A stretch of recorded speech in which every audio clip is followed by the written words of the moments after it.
The modern financial landscape is a predatory environment designed to extract value from the distracted and distribute it to the disciplined. You've been fed a seductive lie that a viral side hustle or getting rich straight out of school is your ticket out. That narrative is mathematically impossible. The reality. If you launch a business today with nothing but a dream, your probability of total bankruptcy within 12 months is exactly 90%. I made my millions starting businesses, but I didn't jump in blindly after a top 10 side hustle video. In this video, I will provide you with the 6 invisible laws used by the elite to bridge the gap from zero to millions. This is the institutional cheat code traditional education hides from you.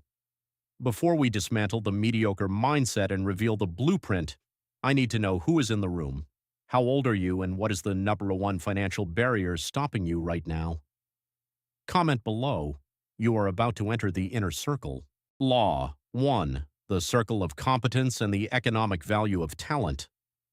The most destructive advice ever given to a generation is to follow your passion. This is a romanticized trap. Passion is a luxury for the wealthy. For everyone else, it is a compass that often points toward poverty. The global elite do not follow passion, they follow their circle of competence. This is a framework popularized by Warren Buffett, and it dictates that you must stay within the areas where you have a clear, unfair advantage over the market. Consider the reality of a young man whose singular passion was to be an RAF fighter pilot. When a medical reality, such as failing eyesight, disqualified that path, the average person would have spiraled into a decade of resentment. But the elite individual treats passion as a non-core asset. They park it. They realize that to fly planes for fun later in life, they must first solve the money equation. To be truly happy, you must first eliminate the stress of survival. You must conduct a brutal audit of your natural hardware. What are you objectively better at than the average person? In our case study, the subject tested the market through door-to-door sales, retail, and car flipping. These were not random jobs. They were low-cost experiments in human psychology. The data revealed a high-functioning social intelligence and a natural talent for face-to-face persuasion. The average person spends their life trying to fix their weaknesses, hoping to become a well-rounded individual.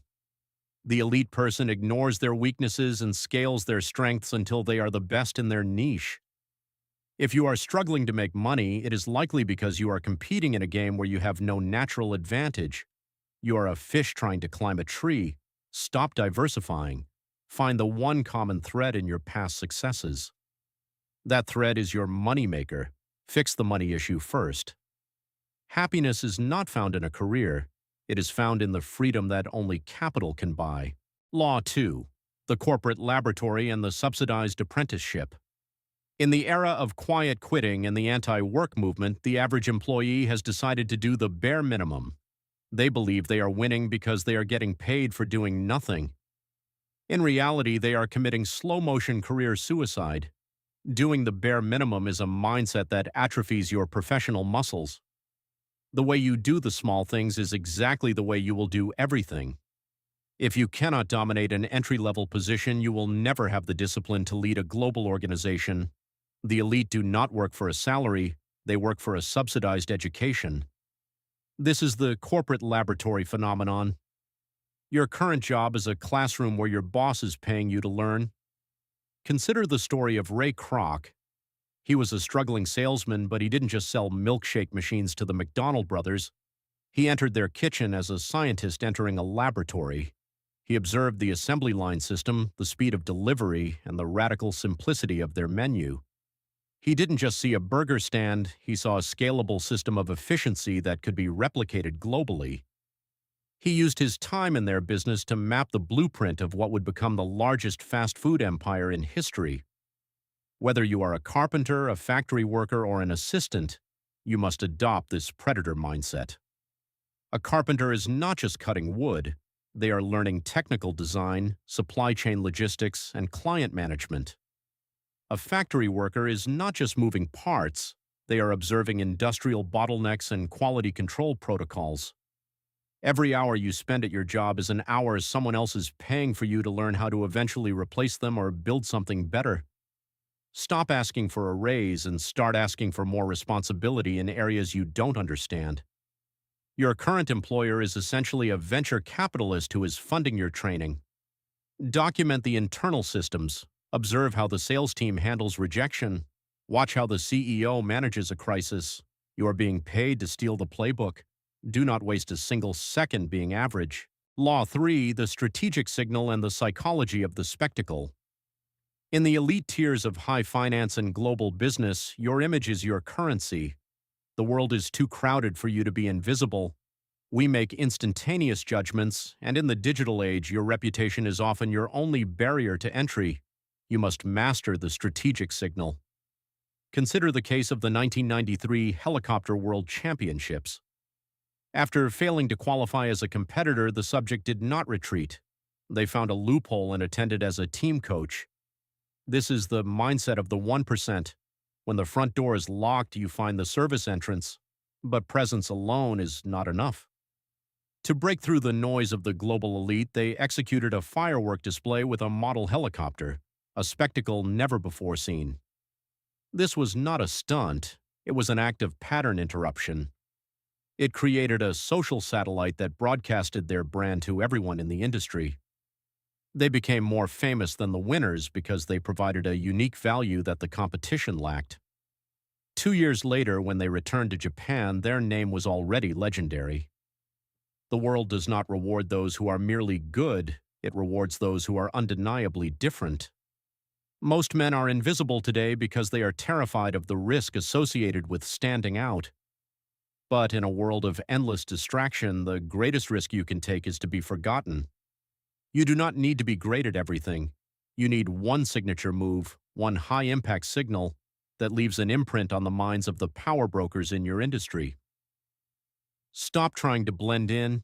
The average person blends in to feel safe. The elite person stands out to become a target for opportunity.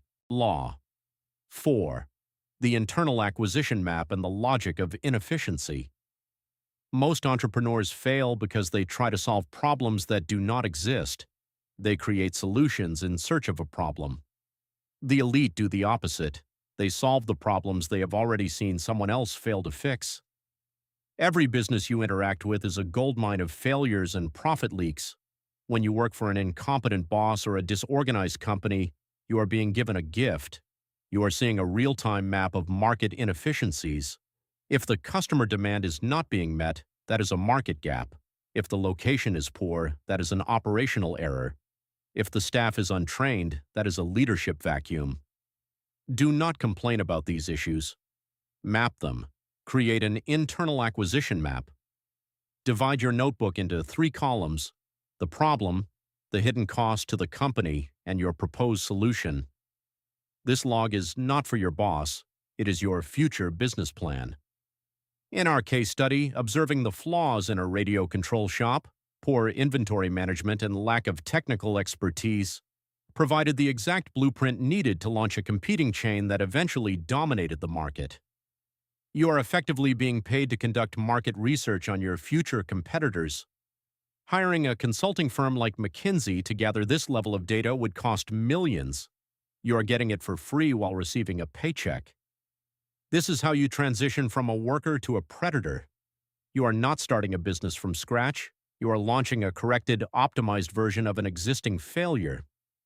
Are you currently using your job as a training ground, or are you just trading hours for a paycheck?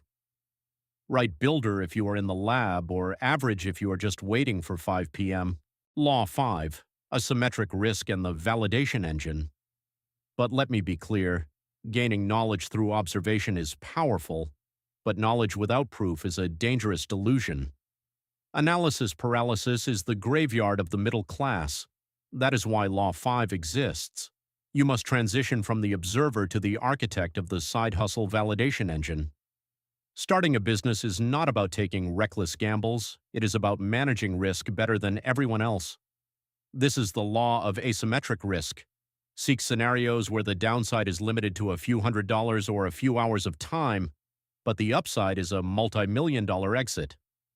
Consider the e-commerce strategist who wanted to sell resistance bands but had no capital. Instead of taking a loan and buying inventory, the classic amateur mistake, they used a zero-cost validation model. They listed the products for sale before they even owned them. When the orders arrived, they provided the only data point that matters: confirmed demand. They refunded the customers, knowing they had a winning product, and only then did they commit capital. This is what Silicon Valley calls the minimum viable product, or MVP. You do not build a polished, perfect machine on day one.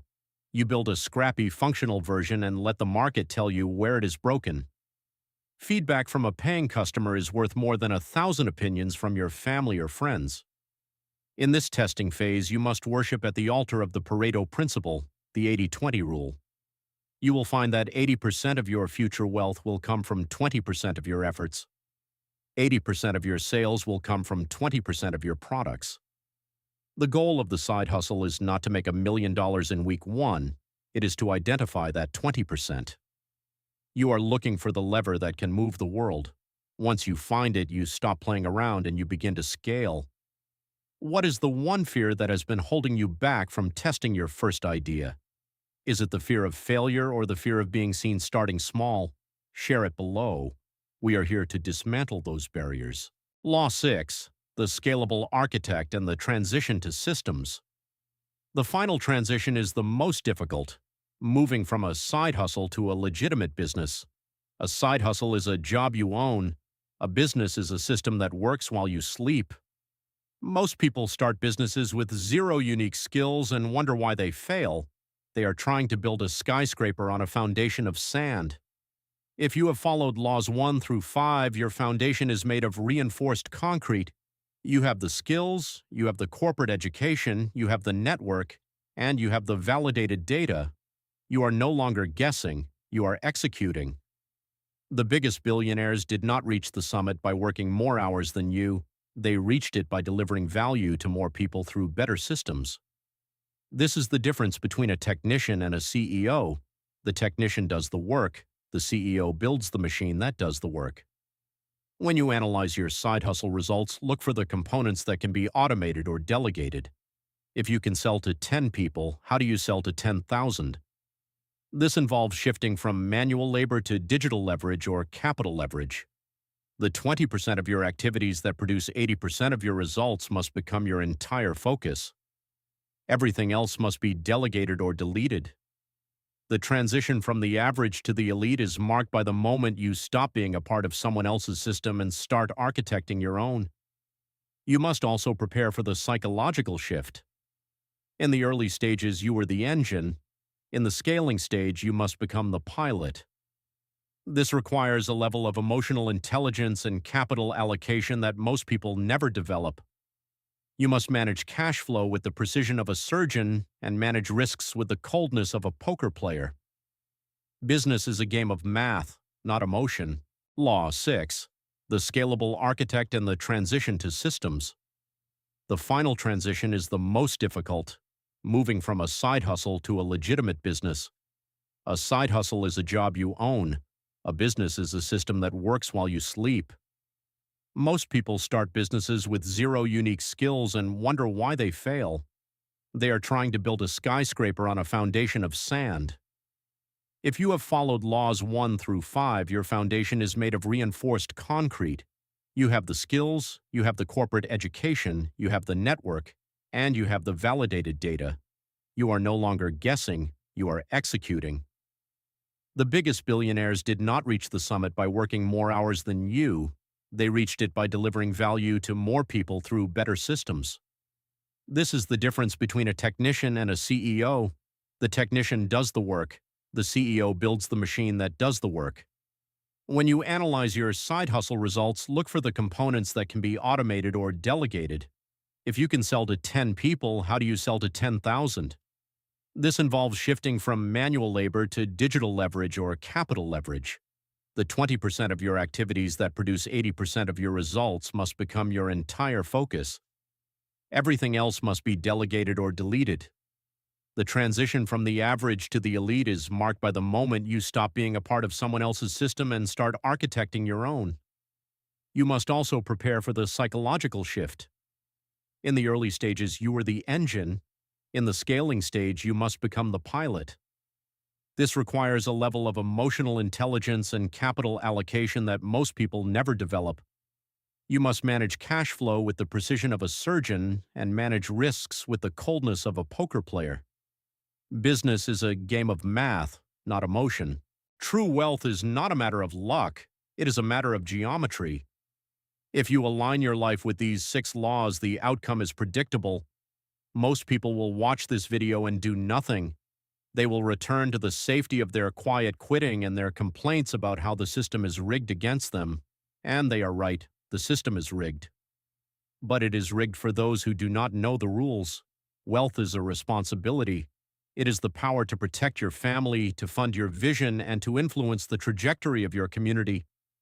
But it requires a level of discipline that the average person finds repulsive.